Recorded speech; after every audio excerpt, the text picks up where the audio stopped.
Hello, hello, hello. Hello, how are you? How are you, Periscope? I'm sorry to be yawning. It's past my bedtime. But I'm going to stay up a little late because I just felt I have to get this message. Hello, hello, hello, hello, hello. Come on in, come on in. How you doing? Hope you are well. My name is Elke. I am the CEO and founder of Savvy Moms Unite, where I teach moms how to live a simple, practical, realistic life. My goal is to support them on their desire to find the career of their choice, as well as build wealth over time. So I talk a lot about money. Hello, hello, come on in. I talk a lot about money and money issues because I feel like it is the center of our life, and there's how we make decisions. It's how we see freedom in the choices we make. And so I always try to throw out some things that I feel will be helpful to the average person. So although my business is more focused on moms, particularly single moms, I do offer support and help. And I even have clients that are not mothers. So I'm just going to continue here in one moment. So why running from your money problems can set you up later on? So I'm someone who I always talk about this. I'm very open about the issues I've had with money. I am someone who, from the time I can remember, from right out of undergrad all the way up until about 4 years ago, I struggled with money. I struggled to get it. I struggled to keep it. I struggled to manage it. And so 4 years ago, I decided to hire a financial coach. And one of the things that he helped me deal with was my mindset around money. I really thought that the struggle was necessary. I didn't understand like there was another way because I was so used to struggling. I saw my parents struggle. I saw my siblings struggle. So I just thought you just struggled to get money. That was the lifestyle. That was how you lived. That was how you obtained money. It was hard to get. But what I started to realize was when I managed my money better, it was much easier for me not only to keep money, but do things that I really like doing without feeling stretched. And so, yes, it meant that sometimes I had to take on some side things that I did to raise my income, and I was happy to do that. But I just knew that for me, it meant I just had to be better with the money I currently had so I can welcome more money into my life. Now, when you're running from your money problems, it looks like this. You are running from creditors. You're not paying your bills on time. You're behind on so many things. You're spending money in places you're not supposed to be spending. You have no concept of how money comes in and out of your life. You don't even have a system other than your checking account for how you track your money. And when you continue to run from it, it's going to catch up with you. Eventually, those calls will continue. Eventually, you'll have to face your money issues, especially when you go to make a large purchase. Think about it. The first time you walk in to purchase your car, should it be the first time you figure out what your credit score is or how much money you owe debtors when you go to buy a home? Like, that should be the first time it's revealed to you how bad your money situation is. You should walk into those opportunities knowing already where you stand. And if you are having major issues, it hinders you from doing the things that you really want to do or obtaining certain things. And so you can run until all you want right now, but it's going to catch up with you and it's going to negatively impact you later on if you don't deal with it right now. And right now meaning like you get an overhaul on what's going on financially. You have a sense of what you owe, how much you're willing to take care of that debt, and what you need to take care of it. And it may mean you doing something else besides working that job. Because the 9-to-5 will only get you so far. And it's probably why you're in the situation you're in. Maybe you just don't make enough. And you need to figure out other ways to add additional income to your life in order to get out of your situations that you're in. But if you're going to hide from it, you're going to pretend it's not there. Just because you close your eyes like this don't mean it goes away. Your credit will follow you anywhere you go. And so it can be a reason why you don't get a job. It can be the reason why you don't purchase a home. It can be the reason why you can't get a car. It can even be the reason why in some cases, you can't even purchase furniture for your house. Like, it's for real. Okay? Especially if you want to get furniture at a moment's notice and you don't have the money right away. Like, it could determine whether you can finance furniture. Like, you don't want to be in that position. You don't even be in a position where you have to finance furniture, but what if you have to? Now your credit's now bad and you can't do it. Or you don't have cash.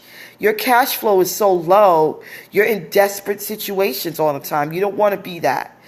Running away from money problems can only set you up later for the wrong things. Dealing with it now, taking a hold of it, doing a debt analysis, sitting down with someone, hiring a coach if you have to get you through those things. Because sometimes we need that additional eye. We need that other person who's objective to look through our stuff and say, hey, here's where you might need to make some changes. Because if we're depending on ourselves to get all the time, sometimes it's not enough. We have to dig through some things. We have to get through some limitations and barriers mentally that we have that are holding us back from dealing with our money issues. Because think about it, if you're running from money issues, you're running from other problems in your life. There's some other things that you haven't dealt with that are also leading up to your money problems. People think money problems is just a lack of money. It's not always. It could be a lack of understanding around money. It could be a lack of a growth mindset. It could be you just don't have the wherewithal to really deal with it. You're not emotionally in a place where you could deal with it because it's a lot of baggage for you. Lack of money makes you feel emotionally scarred sometimes, and it holds you back. And if you feel in that way, who wants to really deal with the issues? You know, especially if you want to avoid conflicts. And if conflicts with money and you don't want to deal with conflict, well, you're going to avoid it. So how do we deal? What are some things we could do today that's going to help us deal with our money issues? Well, one, accept that you've made some mistakes and move on. Okay, that's the first thing you're going to do is forgive yourself. Yes, you did some things. Yes, you made some mistakes. Yes, you made some bad choices. Okay, who hasn't? Now you can say, okay, I've done it. I'm at a place where I can accept it. I'm ready to move on. The second thing is you need to sit down and create a functional budget for your household. And I would say start at the first of a month so that you can start clean. Wipe your slate clean and say, okay, I'm starting on the first of whatever month that's coming up next. And that's when my budget's going to be in place. Start tracking your expenses. Tracking your expenses gives you a sense of how you're spending money, what you're spending it on, what are your habits like. So tracking it along with creating a budget go hand in hand. You have to do both. You can't just rely on your head or how many times you swipe your card. You could swipe your card 10 times in a day and have no concept of how much money you spent. Believe me, it happens. It's mindless. But if you have cash on hand or you have a tracking system for you, you will start to see what really are you spending your money on and understand where the money is going so that you can kind of curb spending in one area to allow money to be opened up to take care of other things like debt. Okay? And pay additional amounts on top of your credit card minimum payments that you've been making, because the minimum payment is only going to get you so far. You always have to pay an additional amount to get you out of debt faster. Using the snowball effect, Dave Ramsey talks about this. I love Dave Ramsey. I follow him, and he talks about the snowball effect, taking extra money to put towards one bill on the highest interest debt, and then using that extra income to pay towards the next thing and the next thing and the next thing until you pay them off.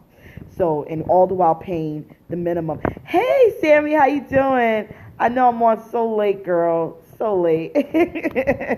But I just thought I would get on. I was up, and I thought I would get on and try to share some knowledge. But how you doing? How's the course?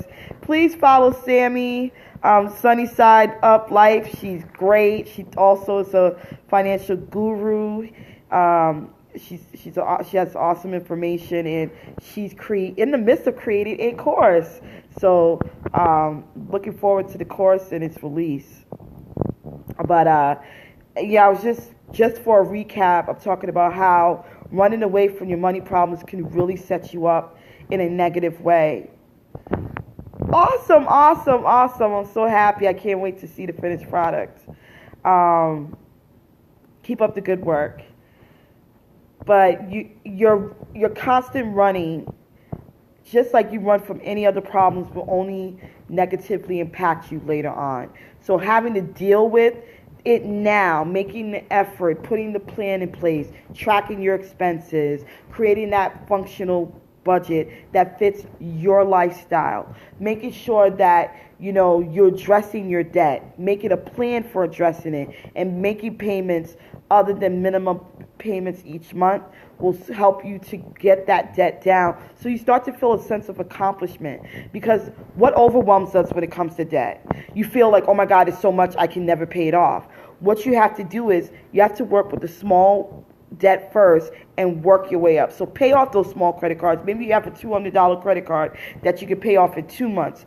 Make that plan. Say, okay, you know what? I'll pay $100 for the next 2 months. That's done. Wow, you're done with one card. Then you move on to the next debt. It could be a personal loan. Maybe it's $500. You work on a 3-month plan to pay it off, and then that's done. And then you keep going until you get to the highest amount, and you start using the money that you used to pay off these other smaller debts and add it to the minimum payment, so you start to see the debt go down faster. And really, that's the way to do it, because it is overwhelming. It is. And that's why we retreat. That's why we get scared and nervous and want to run, because we're so overwhelmed by the stress of debt. Debt is a stressful thing, and it leads to other things in our lives. It leads to us feeling insecure. It leads to us making poor decisions. Even though we're in a bad situation, we'll make more poor decisions because we don't feel right about ourselves. We don't feel in control. We feel like we're being controlled by our debt and our money, when in fact you are in control. You are in the right mind space to do it. You just need to get there. You need to implement these strategies so that you can do a better job at managing your money. And I teach you how to do this in my course. And if you want more information on it, please click the link in my Periscope bio for more information and money tips that I offer. But I hope you have a great night. Sorry if you just got on. You can definitely watch the replay. Thanks again. Follow me here on Periscope. I try to jump on now as much as I can because I can't really do it every day like I used to. But I try if I have a moment. Have a good night, Sammy. Thank you. Much love to you. I try to jump on as much as I can to offer some tips and some money mindset strategies. Right before you go to bed tonight, here's what I want you to do. Here's what I'm going to leave you with. Write down a goal you have for the next 3 months when it comes to your finances. 3 months, think about it. 3 months, you could do a lot.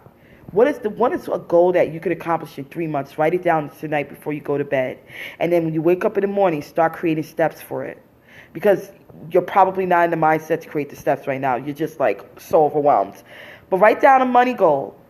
Write down a financial goal tonight before you lay your head and go to sleep. And then in the morning, you're going to write steps on how you're going to achieve that goal. Is it that you have to break down and make some efforts to save some money towards that goal? Is it a debt payment? Do you need to break down how much you need to take care of that debt? Do you need to increase your income? Is there something you can do on the side? Are there some at-home jobs you can look at? Are there some creative opportunities that you can look into, investments that you can make so that you can get the extra income to support that goal? That's when you'll start putting those steps in the morning. As soon as you wake up in the morning, look at that goal and come up with some steps on how to achieve it. Because I'm telling you, once you've created a goal, put some steps, actionable steps in place, you will work much harder to it. Because 3 months is a good enough time to get something done. It allows you some cushion to make some mistakes, but it also allows you the good enough time to revamp, recharge, and restart your goal and get on the path to getting into financial freedom. So thank you all for being on my scope. I appreciate your time. I appreciate the love. Keep doing what you're doing. Try your best to really dig deep into that money mindset and show your money who's boss, because you are in charge. Thanks again. Love you. Much love. You can, like I said, click on the link in my bio for more info, and you can join my Facebook group, Savvy Moms Unite, if you're a mom looking for more information. Thanks and take care.